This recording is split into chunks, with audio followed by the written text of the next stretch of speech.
सिलचर कालाइन राष्ट्रीय राजमार्ग के भांगारपाट क्षेत्र में सेतु टूट जाने से पिछले दिनों यातायात परिसेवा ठप पड़ गया था। सिलचर कालाइन होते हुए शिलोंग तथा गुवाहाटी जाने के राजमार्ग पर एकाएक सेतु टूट जाने से जहां यातायात परिसेवा पूरी तरह ठप पड़ गया था, तो इसी दौरान फिर से एक बार पुल का मरम्मत किया गया और मरम्मत के बाद इस क्षेत्र में यान वाहन की यातायात परिसेवा सामान्य हुआ। लेकिन अक्सर इस क्षेत्र में दुर्घटना की वारदात हो रही है। तीव्र गति से जा रहे ओवरलोड वाहन के चलते दुर्घटना के शिकार कई क्षेत्र के लोग हो रहे हैं, साथ ही वाहन भी क्षतिग्रस्त हो रहा है। कुछ ऐसा ही माहौल इन दिनों क्षेत्र में देखने को मिला है। यहाँ पर ना ही कोई ट्रैफिक परिसेवा है और ना ही कोई मापजोक का कोई कार्यकर्ता। ज्यादा से ज्यादा वजन लेकर इस सेतु पर वाहन यातायात करने से अक्सर दो वाहनों में टकरार हो जाती है, जिसके चलते वाहन क्षतिग्रस्त होता है। लोग भी आतंकपूर्ण माहौल में वक्त गुजारते हैं। कुछ ऐसे ही माहौल में सड़क हादसे का शिकार लोग हो रहे हैं, वाहन भी हो रहा है। परेशानी को लेकर आवासीय क्षेत्र के लोगों ने सदर में खुलासा किया और जिला प्रशासन से सदर में जल्द से जल्द अहम कदम उठाए जाने के लिए अपील भी की।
আপনারা জানেন বিগত এক বছর লগভগ এক বছর হয়ে গেছে আমরা যে ব্রিজ এখানের ব্রিজ ভাঙ্গিছিল অনেক প্রচেষ্টায়, বিশেষ করে সাংবাদিক মাধ্যমে আপনার প্রচেষ্টা এই ব্রিজখান হয়েছিল, ধন্যবাদ জানাই আমি আসাম গভর্নমেন্টে।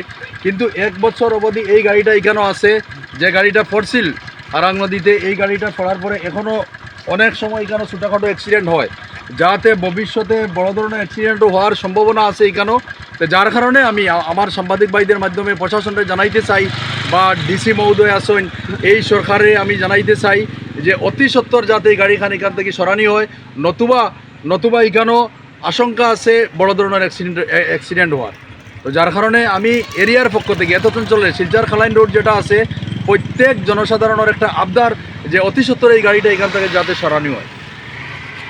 বাড়ির একদম সন্নিকটে এখানে প্রায় 9 মাস আগে আমরা ব্রিজটা যেটা হারাং সেতু আসলো, এই সেতুটা ভাঙ্গার পরে তড়িঘড়ি অবশ্য ব্রিজটা হয়ে গেছে। আমরা সাংবাদিক ভাই বা এত অঞ্চলের জনসাধারণের প্রচেষ্টায় সরকারে বাধ্য হয়েছিল, আমরা এটা করিয়া দিয়েছেন, খুশি।